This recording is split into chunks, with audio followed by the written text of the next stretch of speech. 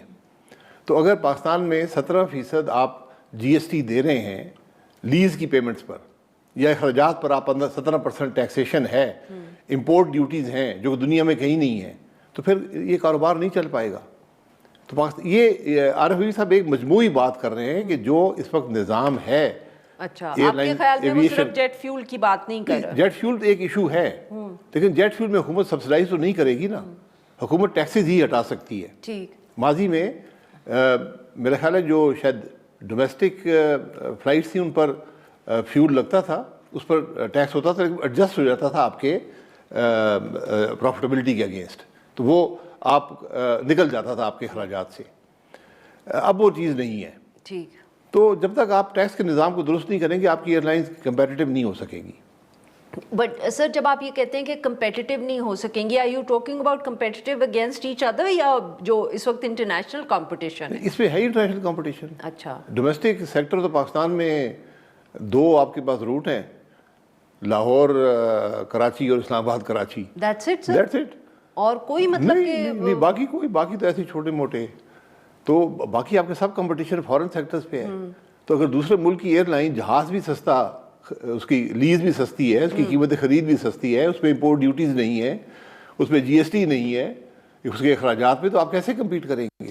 تو سر جو یہ ہم بار بار پھر خبر سنتے کیا ہے, دیکھتے بھی ہیں کہ ایک نئی ایئر لائن مارکیٹ میں آتی ہے, پھر کچھ مہینے کے بعد غائب ہو جاتی ہے, کچھ سالوں کے بعد آ جاتی ہے, ان دا سینس کہ بہت سی نئی ایئر لائنز مارکیٹ میں آتی ہیں, بٹ ایونچولی 2-3 پلیئرز ہی رہتے ہیں, because somebody or the other goes. آپ کہہ رہے ہیں کہ یہ حکومت کی پالیسیز کی وجہ سے ہے, ناٹ بیکاز ہماری معیشت چھوٹی ہے, لوگ زیادہ سفر نہیں کرتے. I mean, اور مارکیٹ بھی چھوٹی ہے, اس میں کوئی شبہ نہیں ہے, لیکن اب 3 یا 4 ایئر لائنز کی جگہ ہے پاکستان میں. جب بھی چوتھی آتی ہے ایک ایئر لائن کو پرابلم آتا ہے. یہ ہم نے پچھلے 20-30 سال میں یہ چیز دیکھی ہے. لیکن جو کہ ملک گرو کر رہا ہے تو شاید 4 ایئر لائنز کی جگہ موجود ہو. لیکن جو اصل مسئلہ ہے کہ پروفٹیبلٹی اگر نہیں ہوگی, وہ نئے جہاز نہیں لے سکیں گے, گرو نہیں کر سکیں گے, تو ٹیکسز میں آپ کا سارا پیسہ نکل جاتا ہے. آپ جن سے کمپیٹ کر رہے ہیں وہ ٹیکسز پے نہیں کر رہے, وہاں پر امپورٹ ڈیوٹیز نہیں ہے جہازوں پر, ان کے اکوپمنٹ پر, وہاں پر جی ایس ٹی نہیں ہے فیول پر, وہاں پر لیز پیمنٹ میں جی ایس ٹی نہیں ہے, وہاں پر مینٹنس پیمنٹ میں جی ایس ٹی نہیں ہے. تو آپ ان سے کیسے کمپیٹ کریں گے؟ Airline business worldwide شاید اس وقت بھی 3 سے 4% آپریٹنگ مارجن کا کام ہے.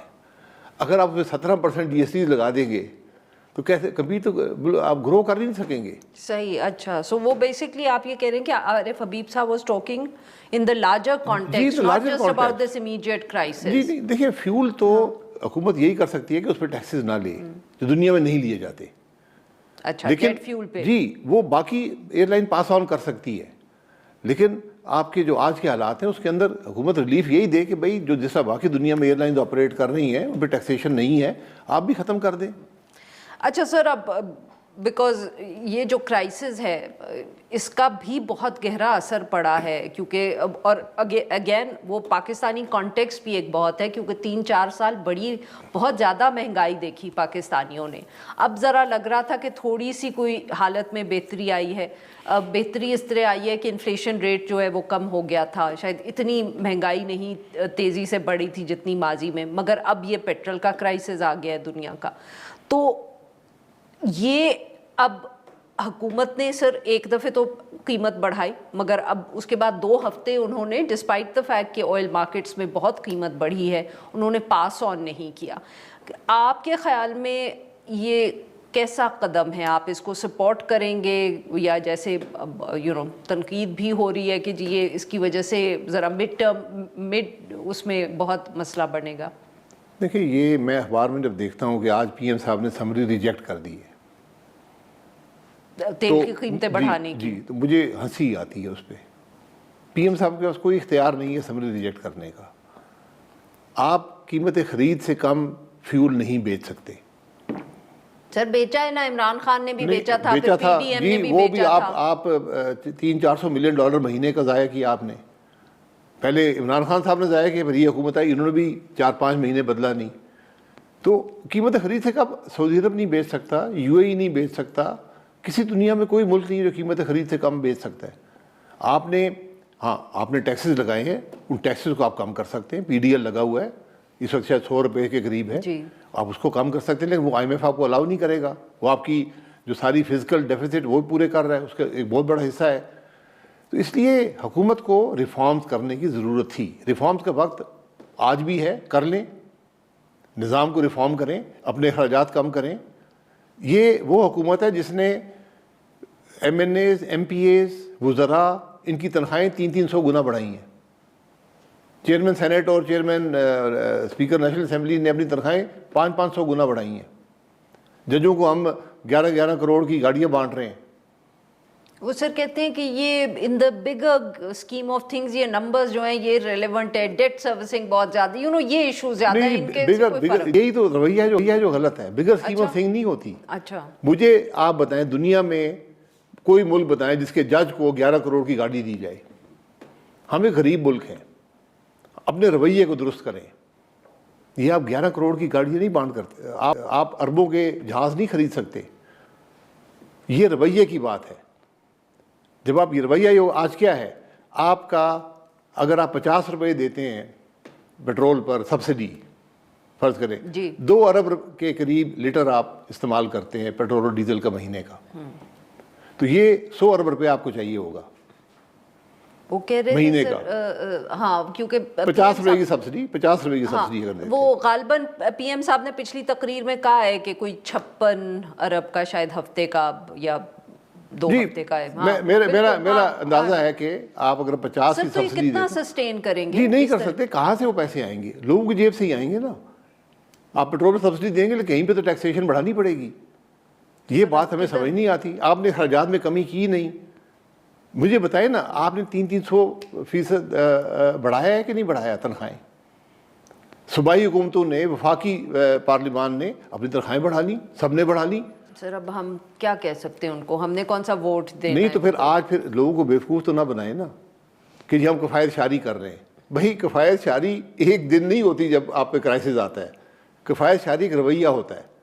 آپ کو کفایت شاری ملک میں کرنی چاہیے کہ حکومت کے اخراجات اس حکومت کے اندر 300 گنا نہیں بڑھے. سر تو ڈو یو ریئلی تھنک کہ اگر I mean what now needs to be the next step by the government, کہ آپ جو کہہ رہے ہیں کہ ابھی بھی ریفارم کر لیں, تو میرا اس پہ I am playing devil's advocate here, but it's also a serious question کہ سر اب تو کرائسس سر پہ ہے نا. اب اس وقت تو کیا ریفارم ہوگا جس سے فوراً کوئی فرق پڑے گا؟ بیکاز ریفارم کا اثر آتے آتے بھی وقت لگتا ہے. تو ریفارم کریں گے تو کل کا فائدہ ہوگا نا. کل اگر آپ اس طرح مثلاً آپ پیٹرولیم کی جو پرائسنگ سٹرکچر ہی غلط ہے. یہ بنا تھا جب پاکستان میں ایک آئل کمپنی ہوتی تھی جس کا نام پاکستان اسٹیٹ آئل تھا. ٹھیک ہے, یہ نظام اس وقت بنا تھا کہ اس کے کارگوز آتے تھے, اس کے اوپر پرائسنگ طے کی جاتی تھی. پہلے وہ 30 دن پہ تھی, جو اس کے اندر کارگو آتے تھے, اب وہ 15 دن پہ آ گئی ہے. لیکن اب OMCs بہت سی ہیں, ان کے خریدنے کے طریقے بہت سے ہیں, تو اس لیے اس کو ڈی ریگولیٹ کر دیں. اس سے کیا فرق پڑے گا سر؟ مارکیٹ پرائس آ جائے گی, جو اصل مارکیٹ پرائس ہے. PM صاحب کو کوئی سمری ریجیکٹ نہیں کرنی پڑے گی. مطلب کہ every petrol pump gets to set its own, اور ہر OMC لائے گی اپنے اخراجات کے مطابق, وہ بازار میں بیچے گی. نہیں اگر وہ کوئی مہنگا کرنے کی کوشش کرے گا, آپ کے پاس PSO موجود ہے, آپ اس پرائز کو ایکولائز کر لیں. یہ آپ کا نظام بدل کے دنیا میں سب ڈی ریگولیشن ہو گئی ہے. اس کو آپ ڈی ریگولیٹ کر دیں, آپ کا معاملہ سر اب تک کیوں نہیں ہوا یہ؟ I mean, this is a serious question considering کہ PMLN میں آپ بھی رہے اور پہلے کیوں نہیں ہوا یہ؟ 2018 میں کر دیا گیا تھا. 2018 میں جب میں پرائم منسٹر تھا, کابینہ نے اس کی اپروول دے دی تھی. وہاں پر پیٹرولیم منسٹری نے کہا کہ ہمیں 6 مہینے چاہیے, اس کے بعد ہم اس کو امپلیمنٹ کریں گے. تو آج بھی کابینہ کا فیصلہ موجود ہے ڈی ریگولیشن کا. اس کے بعد الیکشنز ہو گئے, آپ کی حکومت چلی گئی, تو اس لیے وہ نہیں ہوا. جی وہ انہوں نے نہیں کیا, اس حکومت نے نہیں کیا, انہوں نے بھی نہیں کیا. آج بھی وقت ہے, پیٹرول منسٹری ڈی ریگولیٹ کر دے, پرائیویٹ سیکٹر اٹھا لے گا سارا بوجھ. جی ناظرین, یہاں پہ لیتے ہیں ہم ایک چھوٹی سی بریک. Welcome back. ہم گفتگو کریں شاہد خاقان عباسی صاحب سے. سر that still doesn't resolve the crisis that we are facing right now کہ لوگوں کی کمر ویسے ہی ٹوٹی ہوئی ہے,